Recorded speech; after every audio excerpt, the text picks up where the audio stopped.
Hello, America. Welcome to the Junto Podcast, where we promote the practical applications of critical thinking and bold creativity. I am your host, Edgar Mills. Thanks for joining us.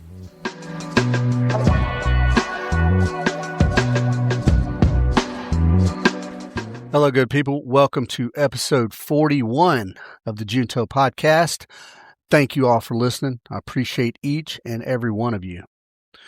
All right, topic of the day. We're talking about the Second Amendment, and we're talking about the rising trend of gun ownership among liberals, extreme liberals, but certainly moderate liberals, and their motivations and things like that. What that is showing us is it's starting to unveil some truths about human nature as it relates to the Second Amendment and gun ownership. And it's starting to reveal some things that some of us suspected existed all along, but we're going to examine it. Now, of course, I'm going to break it down objectively, as objective as possible, with my built-in biases. I mean, I can still be somewhat objective. But you all know that I believe in and support the absolute authority of the Second Amendment as a fundamental right, not to be infringed for any reason from anyone. It exists for the sole stated purpose to resist tyranny, and also by default, individual tyranny, right? Personal self-defense. So I don't believe it's a partisan issue, and don't believe it's ever been a partisan issue. So we're going to talk about it. I was inspired to do this episode by a friend of mine named Jordan, and Jordan operates the A Better Way to A podcast. And I was a guest on their podcast a couple years ago. I believe he's he's more liberal than I am for sure, as far as that goes, politics, but not a radical for sure. I mean, he's a very rational person, and we probably disagree on some policy issues, but we're both reasonable humans. We're both mature adults, and we both have the capacity to agree or disagree without becoming emotionally unhinged. We both agree that beyond it all, no matter what your politics are, you still treat people with good manners and a baseline of human respect. So, yes, I think he might be a little liberal, but he's also a very smart guy, and he also has he's objective. I think he's objective and intelligent. And so he is the person who inspired this. And why is because he made a comment on a news article. NPR did a news article on the rise of gun ownership amongst the leftist, left-wing segment of society there. And they interviewed several people, and Jordan did a very thoughtful and succinct commentary on one of the Instagram, I think, or whatever social media posts. And I mean, I thought it was brilliant. So I texted him and asked, could I riff on his commentary? So that's what I'm doing. I just want to add my 2 cents to it. So yeah, that's the motivation there. So in that news article from NPR, now straight away, NPR, I think, is basically a leftist propaganda machine. And in the 90s, even in the late 80s into the 90s, I listened to NPR. At the time, I thought it was straight news. I didn't realize it was slowly but surely becoming more and more divisive. But as everything is, right? As every news outlet is, one way or the other. But what I liked about NPR was back then, they would highlight emerging musicians who some of them went on to be, popular and famous. Some of them didn't, but they always highlighted very independent music, unique music. And it was great. It was good. Anyway, enough about NPR specifically. This news article, they did some interviews and things like that. So Broadview is one gay man who they interviewed. He expressed his desire to own a gun because of his fear of unrest surrounding the ICE raids. Now, I don't know that this man was he was a citizen, I'm sure.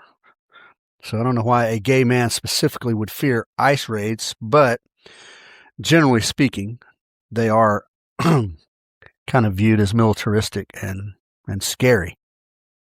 Well, you can make a direct comparison to the riots during the George Floyd riots, right? The conservatives were very concerned about the riots during that time, so they pushed gun ownership.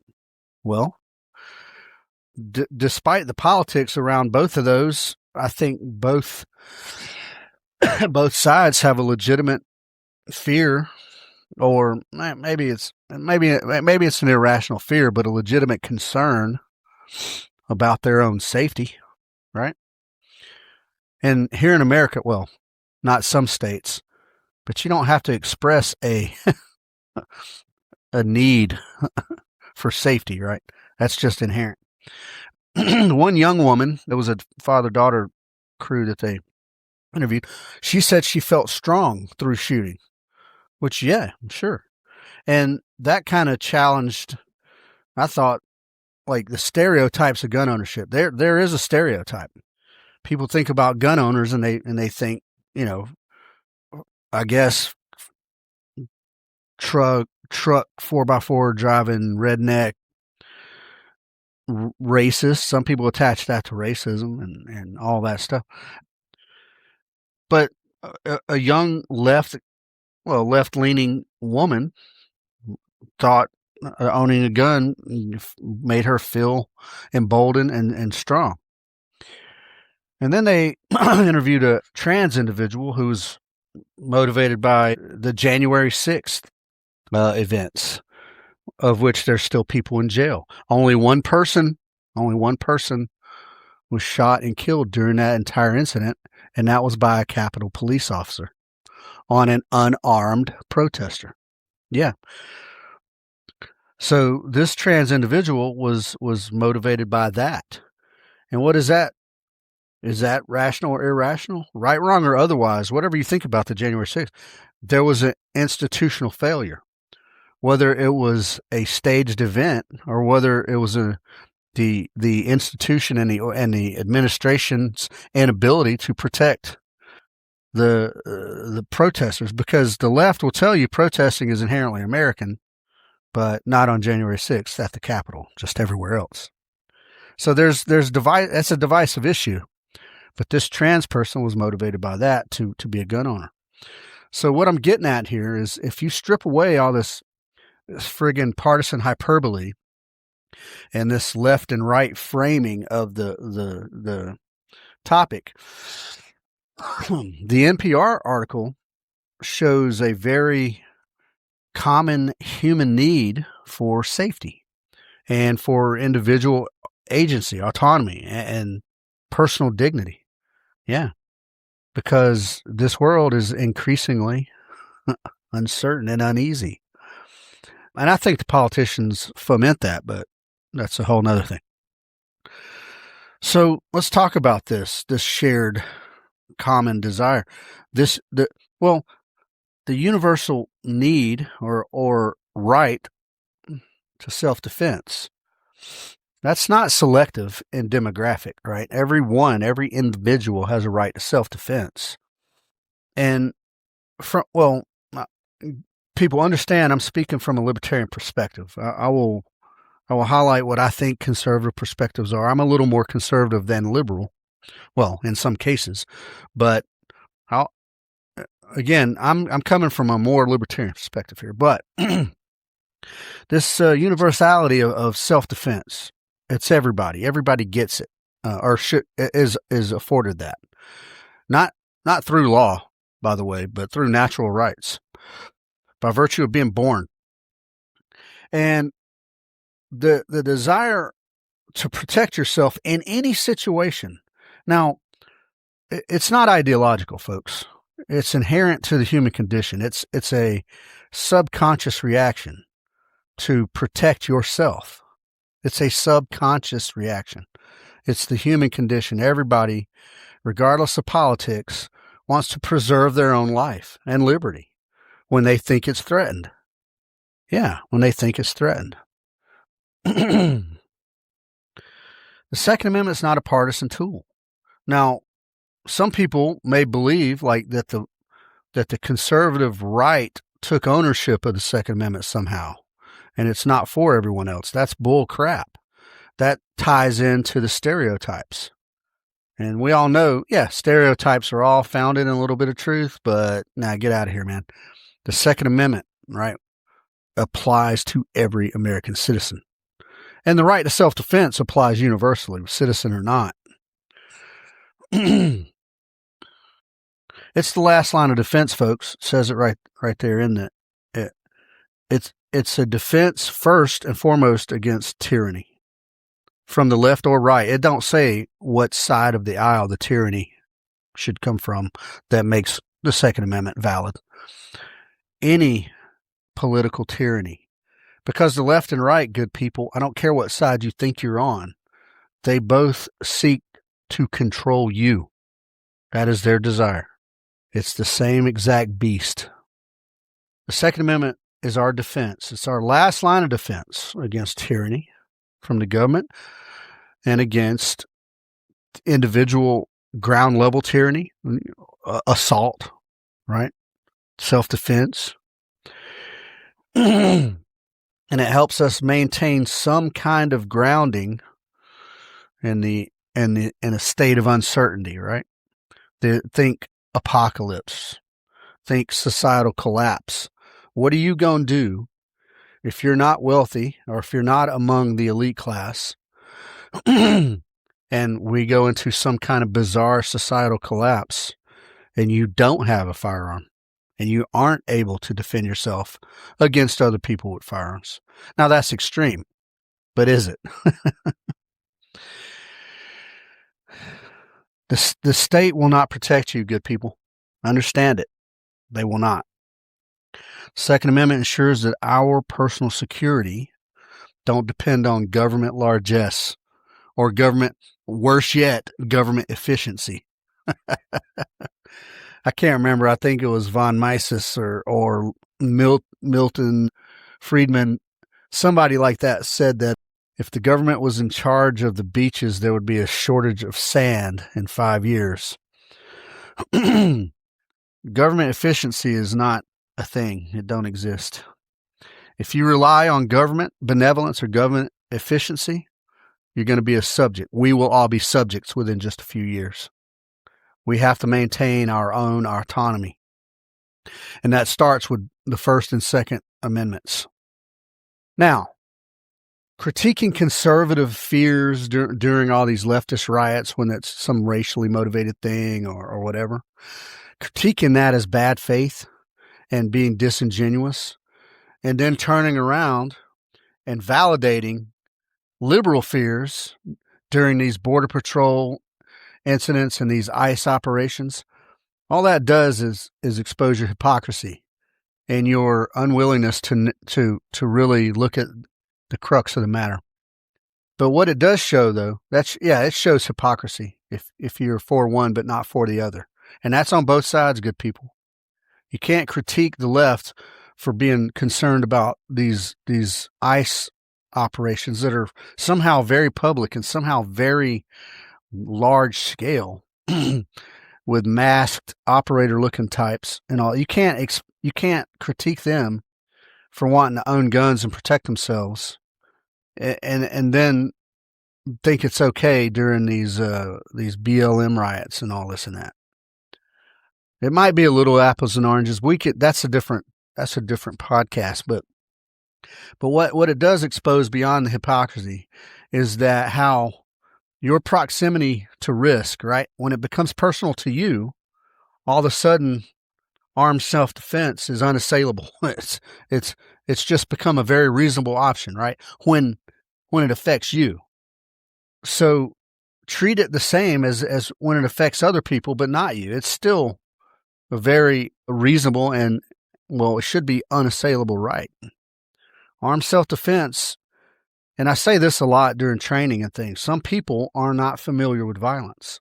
And if you're not familiar with violence, you kind of develop irrational fears. But when you are familiar with violence, and that don't mean go out and do crime. You can go be a part of a jiu-jitsu gym, or you can go, and I wouldn't even say training firearms makes you, that doesn't even make you familiar with violence, because firearm training is just a tool. It's either neither violent nor nonviolent. It's just the use of a tool. But being unfamiliar with violence, if you've never been punched in the face, right, and the first time you ever get punched in the face is when you're a grown man, you're probably going to have a semi-extreme reaction to it. And you're either going to bow up and become the Hulk, or you're going to shrink and cower. So you should become, so at any rate, when it becomes personal to you, then things start to look a little different. Self-defense starts to look a little different. We can't rely on police. We can't rely on the government to protect us. Libertarians have long argued that true equality comes from individuals empowering themselves, right? Not waiting for permission or for protection from a central authority. You have the right, use it. You have the right, use it. That don't mean you have to go kill people, good people. You don't have to be violent to protect yourself. But violence is sometimes very random, so it may happen to you.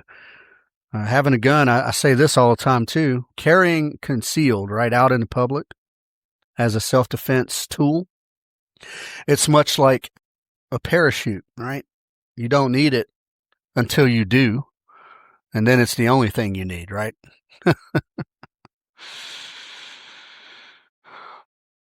So, empowerment. Let's go to empowerment.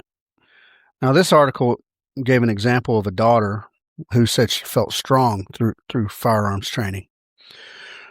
And that aligns directly with values of self-reliance and personal agency that I think everybody should have. That's very much libertarian as far as politics goes, but everybody should have that value of self-reliance and personal autonomy. Guns, good people, are the great equalizers. They level the playing field in uncertain and violence, right? Guns level the playing field. And I've said this in multiple podcasts. I believe an armed society is a polite society. If a bad guy thought that everybody out there walking the street had a gun on him, he would have to be way more selective about choosing a victim. As opposed to today, in the modern day, if I'm walking down the streets of New York City, I can assume that almost no one has a gun, with the exception of a cop. Yeah. Guns level the playing field. And in places where gun ownership is still considered a right, right? And a lot of the red states, I'm just going to say a lot of red states that are more pro-gun, there are a lot of gun owners and a lot of concealed carriers. And you may very well get shot if you try some bullshit on someone. Guns level the playing field when it comes to violence. Whether you're a woman, minority, transsexual, elderly, if you are numerically or physically disadvantaged, guns help level that playing field out. Now, I'm not just saying the gun, right? You still have to train, but again, that's another episode. There's a lot of stereotypes around gun ownership that I think the left foments, and the right, I don't know, I think they might even relish in it a little bit. But there's a lot of stereotypes around gun ownership as being, toxic masculine compensation for having a small dick or whatever. Well, that doesn't hold up compared to this interview, right? This NPR interview, there was nothing remotely resembling that. But what this NPR article did expose, and what my friend Jordan's comments did expose, is that the right to bear arms empowers vulnerable people. Yeah, that empowers vulnerable people and fosters independence, so that you don't have to rely on the state or the cops or some bizarre collective BLM group of Black Panthers carrying around AR M&P 1522s with. Anyway, there's some bizarre pictures out there of collective gun ownership. So it's not about endorsing or opposing some kind of social identity, right? Be who you are. And it's not about labeling people as an ally or an enemy.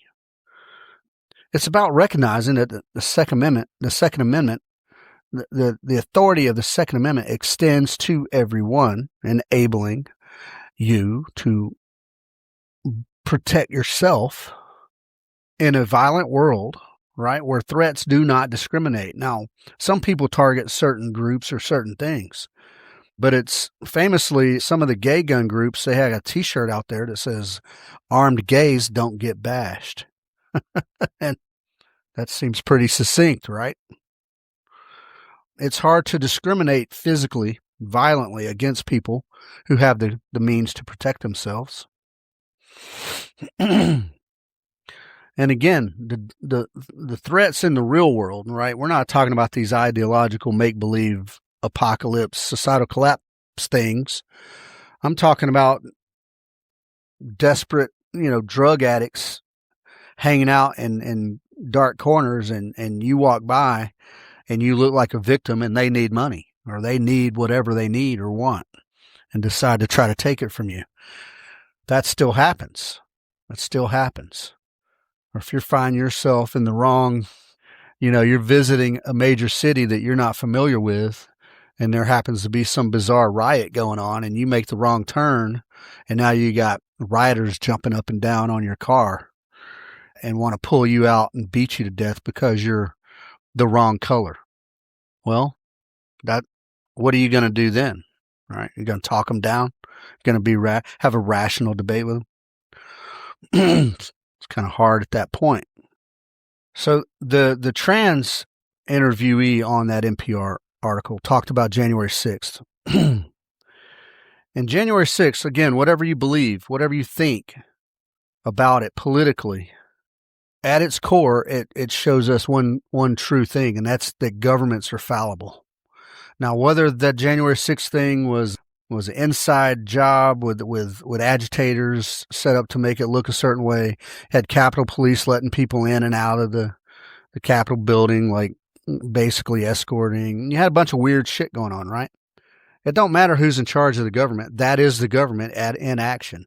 So whether it's nefarious or whether it's incompetence or whatever, that you can't depend on it to protect you as an individual basis. I think Ashley Babbitt was her name. She couldn't depend on it. The government's ability to protect you is an illusion, 100% illusion, and that illusion is shaped by agendas from these people, and it's backed by inefficiency. Again, be it incompetence or ill will, and especially for marginalized groups. And the fact of the matter is, history shows us that states, governments, whether it's state, federal government, they either fail, they either overreach, or they selectively enforce certain law, depending on the agenda at the time. You can rise above that simply by owning a firearm and not capitulating to whatever. I'm not telling you to go riot, good people, with firearms. But these days, here's what I noticed the government and the news is using a lot, is they're calling people who protest insurrectionists. They're starting to use that word a lot. Insurrectionists. That's not happenstance. That's by design, because insurrection means something different under legal authority than just protester. So beware. Armed insurrection will get you hemmed up. Some people call January 6th an armed insurrection. I beg to differ. Again, the only person shot and killed during that was a protester, and she was unarmed. Yeah. So instead of calling for government intervention or more laws, gun laws, this interview specifically just reinforced the fact that the Second Amendment is the ultimate backstop. Because when it came down to it, these people, these left-wing people who they interviewed, eventually it came down to an individual responsibility. They discovered now, especially with Donald Trump, right? Donald, what do you call it? Trump derangement syndrome? That works on both sides. Yeah, that works on both sides. That works on the left and the right. And finally, they decided that, man, it's possible that this guy could try to target my group. And what happens if that's the case? I have to take responsibility for myself. And that's always what it's been, folks. Always. The Second Amendment has always been the ultimate backstop. It's an unalienable right that ensures an individual can defend themselves when institutions will not or cannot, without needing to trust in their efficiency or impartiality or abilities simply to react. So these people they're very skeptic of the government. Well, guess what? Skepticism is not extremism, good people. I love America. I'm very skeptical of the politics. I'm not an extremist. No. I'm not extreme and in my thought process. I'm prudent in my thought process. The Founding Fathers made this, they enshrined this as an absolute right in order to protect the individual against uncertainty, political unrest, crime, state inadequacies and overreach. Yeah, whatever you can hate on the Founding Fathers if you're a lefty, if you want to. But the document is still one of the greatest documents ever to be written. So what we do see from this article, and then from other people I know people who are on the extreme right and on the extreme left. What this article, and this is a welcomed article, by the way, it exposes that it's a common ground. Now, tragically, it's common ground based in fear and self-preservation, but it's still common ground. And it's a core right for all, and it's an individual core right, and specifically the Second Amendment and First Amendment specifically transcend politics, good people. It transcends politics. The pursuit of life, liberty, and property transcends politics. Politicians love to tinker with those things. But once again, Second Amendment's the backstop. So instead of trying to solve these gun problems, right? Well, it's not a problem to be solved. Instead of trying to ban guns, and because if that happens, let's just say America banned all guns and somehow magically managed to police up all the guns in America, which I can't remember, 500 million guns in America. If you managed, is that right? I think it's more than that. Even to do all that, then who has the guns? Because they're not going to ban guns for the government, good people. Government's still going to have them. So now, let's take the left-wing people who believe in banning guns, and then let's draw the comparison to, okay, now you're out protesting, and ICE is the only ones with guns. And now you step in front of you're in your car and you decide you want to drive away, however smart or dumb that is, and an ICE guy pulls his pistol out and blasts you. You've got that's it. There you go. So banning guns, good people, is only gonna, basically, you're giving away the farm there. The guns aren't the problem. Guns aren't a problem. They're to be celebrated when more citizens take on ownership of their self-defense and as an individual responsibility. Yeah. Guns promote a society of empowered citizens, individuals. Yeah. And guess what? The First Amendment, here's the thing. You can say the things you want to say, however radical. And half the population will disagree with you. But the Second Amendment, good people, doesn't require any alignment on any other issue. It requires no alignment on any other issue. You can be the leftist of left, and you can be the rightist of right, and you can both agree that you both have a right to self-defense. Yeah. It doesn't require alignment on any other issue. It doesn't require capitulation on any other issue. Simply is an acknowledgement the Second Amendment has absolute authority. It's neutral. The Second Amendment is the guardian of personal sovereignty.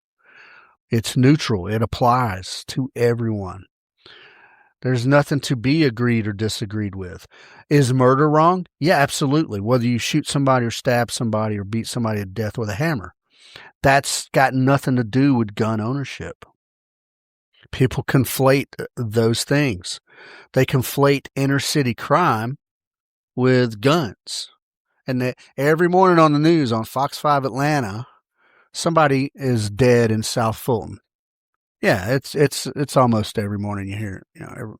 And the first thing they do is say gun crime. It's not gun crime. There's other issues there. There's other cultural and societal issues at play. The gun just happens to be the tool. Don't conflate the result with the tool itself. The Second Amendment is neutral, good people. Yeah. So ultimately, good people, if you can put yourself above all the partisan noise, and you can see, and this article helps to highlight this a little bit, that we're all driven really by the same kind of natural instincts for security and autonomy. Well, that kind of universal need for security is that's it. It's protected by the Second Amendment without any favoritism, without any bias. Yeah. And that's where we have our foundation for true freedom right there. If we can stand to say what we want and defend it against anyone. Yeah. I'd love to hear your arguments on it. There's a lot of statistics. Some people do very, very specific surveys to try to get very specific numbers. The fact of the matter is, more guns equal less crime. That's the way it is. The more law-abiding citizens that are armed, the less apt bad guys are to carry out their ends. There is a level of responsibility, good people, that is required. But check it out. Here's where the government goes south. Acknowledging that there are dumbasses in the world, the government wants to make rules at that base. They want that to be the baseline. We're banning guns because of the lowest common denominator. Instead of assuming that all Americans are responsible, they assume all Americans are irresponsible. Therefore, they should have some kind of right to limit our rights. Well, that's bullshit. That's wrong. It's wrong. There are irresponsible people out there. There's people with ill will out there. There's people who have perfectly clean criminal records who may snap and kill people. That's right. That happens. We're talking about contingencies in very small numbers in comparison. There's people who accidentally shoot each other. Yeah. I always bring up the instance of a father who's cleaning his shotgun in his house on his couch, and his son was sitting, and he blasted his son. And the only thing he could say after the fact was, "I thought it was unloaded." Well, to me, that's unacceptable. But that's where training comes in. And believe me, there is no shortage of people willing to train you. There's different levels of skill out there, and that is 100% for sure. But there is a baseline safety knowledge that exists. There's 4 universal rules of firearm safety that exist. And all you have to do is know those and implement those. The skill can come, right? You can always, anybody can be taught to put bullets on a certain spot. Your gun handling is one of those inherent habitual things you have to know, understand, and execute. Know, treat every gun as it's loaded. Keep your finger off the trigger and out of the trigger guard.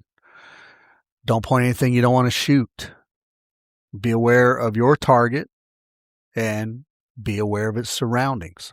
Clearly identify your target and be aware of its surroundings. Those are the 4 universal rules of firearms safety. They apply everywhere, all the time. It doesn't matter if you're on the range or in combat or at the Waffle House parking lot at 3 a.m. They apply. So, if you're lefty, well, chances are you're not listening to my podcast if you're an extreme lefty, but even if you're a borderline lefty, you still probably like guns if you're listening to my podcast. So I don't know if this has reached people that I want it to reach.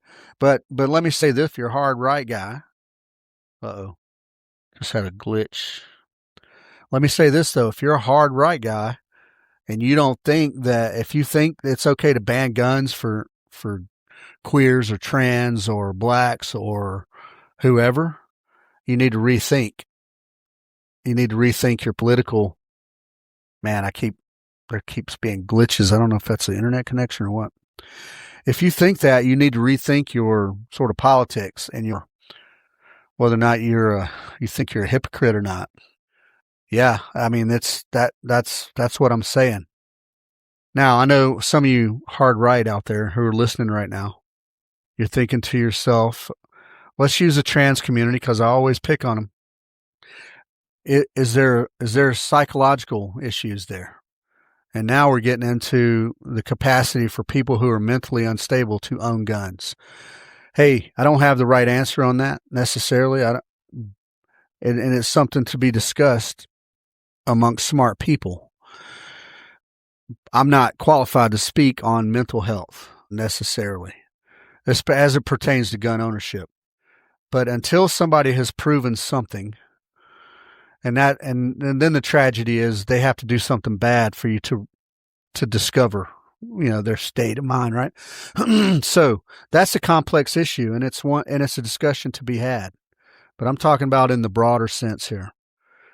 If you're a trans man and you're a perfectly reasonable human, and you get up and go to work or do whatever you do, you make your living, you contribute to society, you don't hurt others.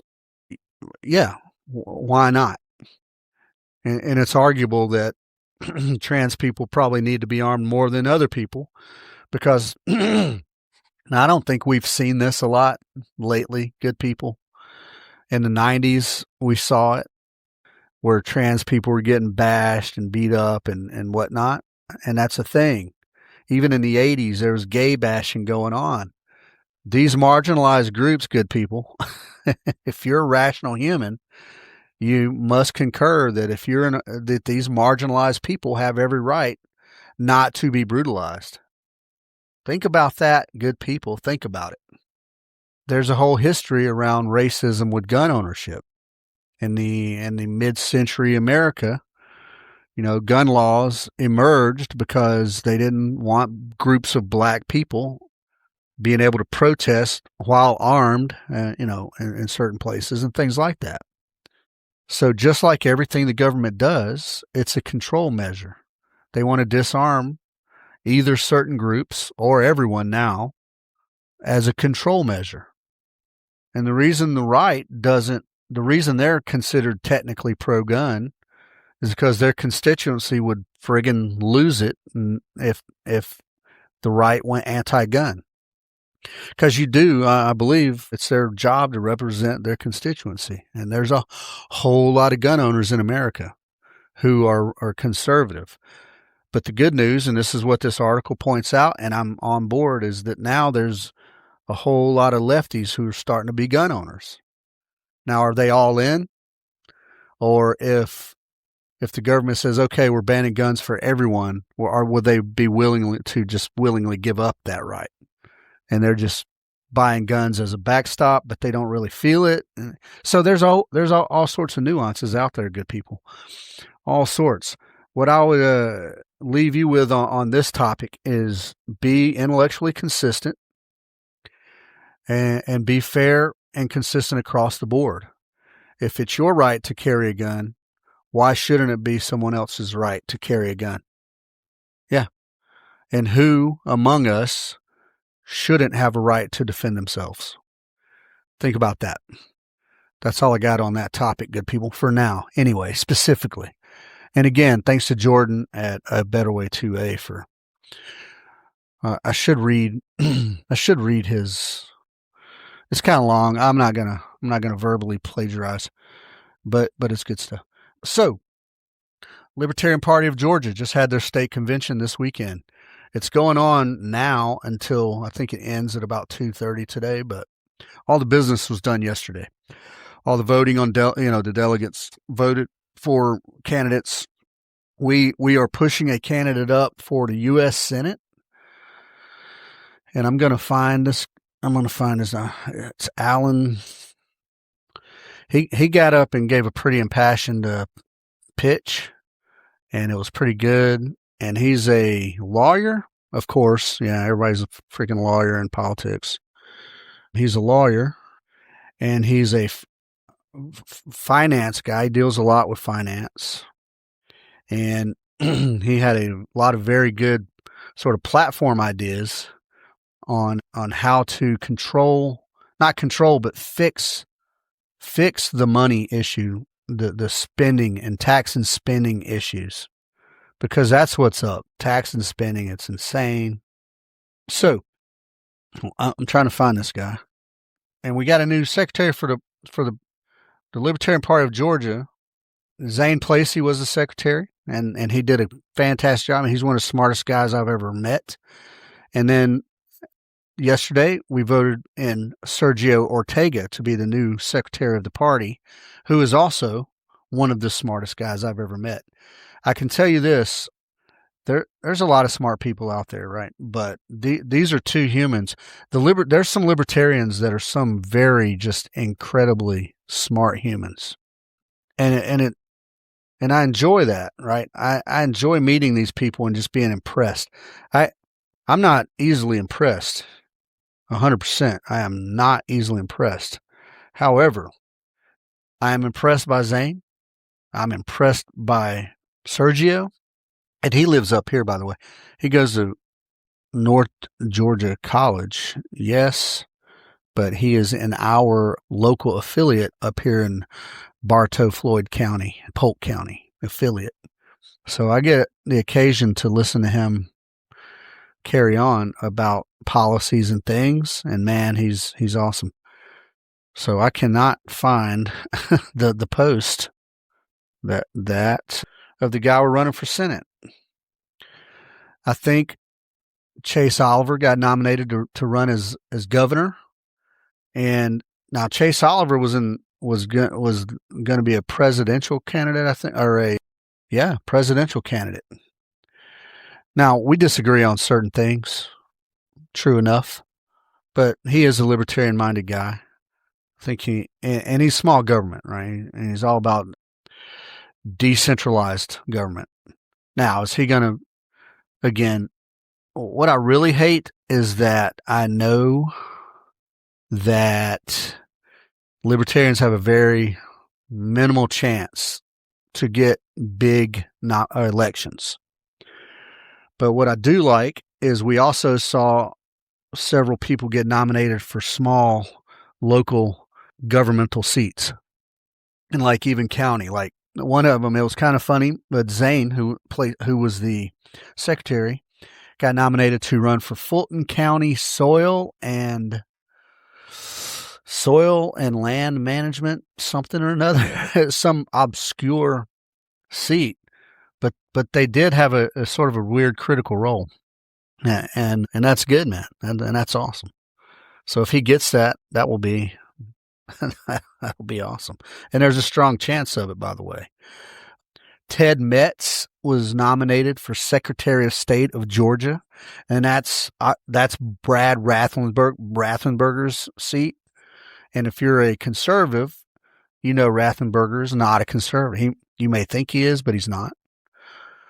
Here we go. U.S. Senate, Alan Buckley. So he's got a lot of very good plans. And if he gets up there, hey man, we will have a good person in the Senate that will try to help tame government spending. Yeah, we'll try to help tame government spending. And that's where it's at. Don't hurt people. Don't take their stuff. Taxation is theft. Free market. Yep. True free markets. And that's to include no crony capitalism. Yeah. Oh, here we go. And then there's Andrew Underwood, who is from up here in North. He lives in the 14th district. He is running as the only libertarian for the District 14 seat that Marjorie Taylor Greene has given up. Now, I can't even tell you how many people are running for that seat. Probably 20 plus, and probably 15 of those are Republicans, a couple of Democrats, and then one independent libertarian. And his name is Andrew Underwood. So there was a lot of stuff going on there. It was pretty good. You know, I'm a voting delegate. I listen to these people and I vote for who I think is the right person for the party. And then, you know, I try to support with range days for the Libertarian Party and things like that. That's the capacity I have, right? I have a shooting range and I have the capacity to train people. So that's what I do to try to support. So, and then there's always the Great Create DIY Freedom Festival that happens every year that I participate in. And they do that. It's a fundraiser, and it's to expose people to some alternative, you know, lifestyle things. And it's very good, and there's always great humans there. So, you know, if you're dyed in the wool, red or blue, that good, you know, good on you. I encourage you as a critical thinker to you know, ask yourself why. Is it because that's the way it's always been? Because my dad and granddad voted blue?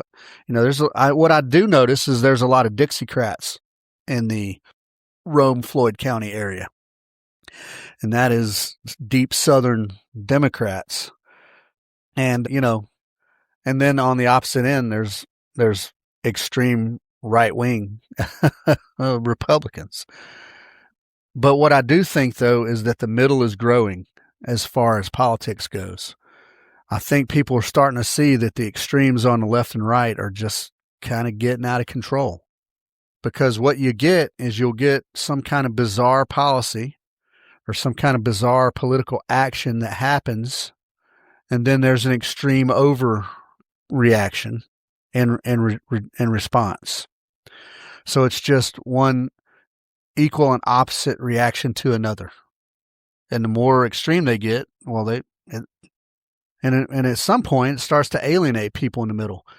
Hell, man, your average person just wants to pay less than $2 a gallon for gas, and they want to be able to afford groceries, and they want to buy a house. These days, you go look at a house that should be about $150,000, and it's $350,000.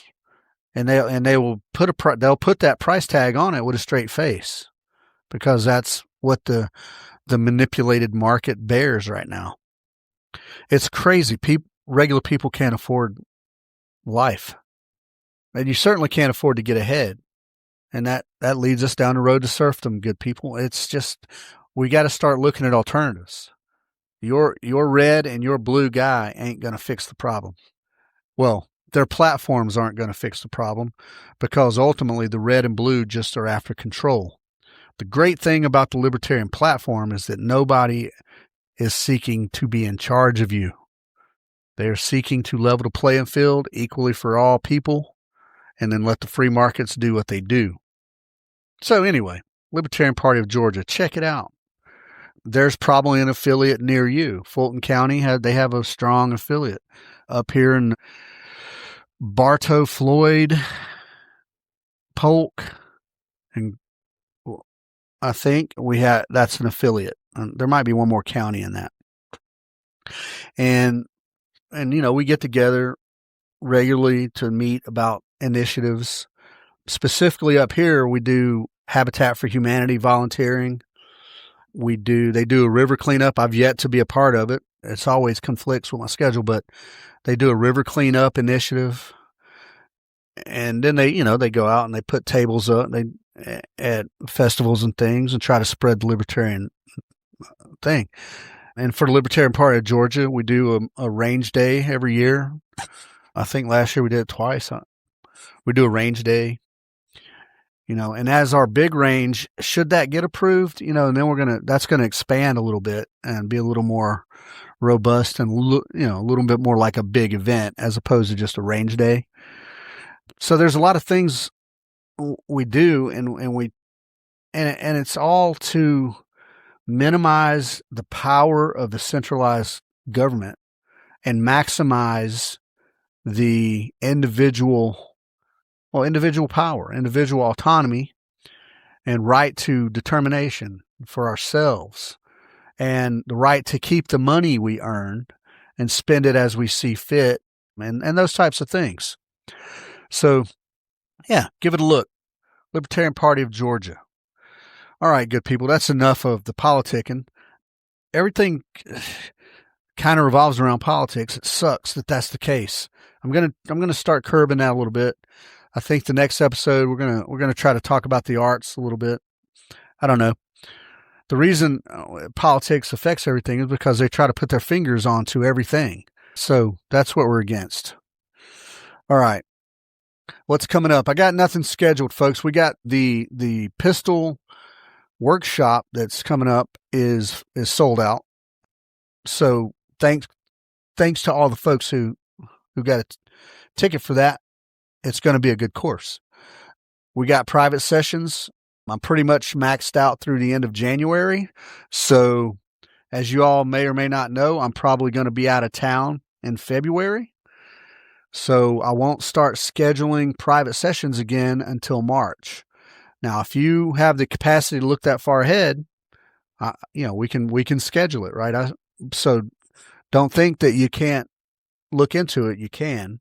And I'm going to be reachable while I'm out of town. I'm just not going to be here to train. And it's quite possible that if you want to train bad enough, Ezekiel can probably come out and train with you as well, just not during the week. He would only be able to do that on the weekends. So that's available. But at any rate, go to ospreyshootingsolutions.com and check all that out. Go to 2teamguys.com. That's the number 2, teamguys.com. See what we offer by way of leadership development and team building via adventure, right? We do a lot of cool things over there with the similar goals of developing strong leaders and formidable teammates. And those are by appointment or by schedule, right? If you in a small crew, you need 4 people minimum to schedule a course, and scheduling's flexible, and we will get you on the books and do whatever things you're interested in there. All the course offerings are on the website, 2teamguys.com. Of course, we have thejuntopodcast.com, where you can read the blogs and listen to the latest 3 podcast episodes. However, all the episodes are on Spotify, Apple Podcasts, iHeartRadio, even YouTube, even though there's no video, it's all audio. But the Junto Podcast is on all the platforms. And then, of course, you are able to write a paper of a topic of your choosing, whatever you're passionate about, and pending a little bit of, not editing, but as long as it's reasonable paper, and I don't mean content-wise, I mean somewhat professionally written, and not even professionally written, just generally free of error. We'll post that up on the website. Let's see what's after that. And then we have siloftc.com. Most of you know that we are in a battle, if you will, to get approval to build our range, which we're going to call Silo Firearms Training Complex. So January 27th will be the final determination on that. I think we've presented a really strong case, and I hope that it goes. Let's see. And then finally, Help a Homie Fund is my way of reaching out to people within my reach who are in need. However small that need is, it has to be small right now because we have very little capacity. But my point is this: there are a lot of people out there in need who don't qualify for this, that, or the other. They don't qualify to be on a program or whatnot, and things happen. Unexpected car repairs or unexpected illness, or we are a working family and my husband or wife got laid off, so we're on one income, which these days, good people, if you have one or more children and you have only one income, you are probably somewhat close to the struggle bus, unless you're, well off, real well off. But I mean working class people. So that's my way of helping them. And it's beneficial, and we've helped a few people, but again, it's very small change right now, and that is givesendgo.com/help a homie fund. So again, if you're a charitable person and you feel driven to do this, yep, we will be good stewards of your money. Other than that, good people, I thank you. I appreciate you. Reach out to me via any of those websites to comment or give me some suggestions or whatnot, or debate or argue or tell me how wrong I am. All the things. So I'm here for you. Good people, thank you very much for listening to me. I love you guys.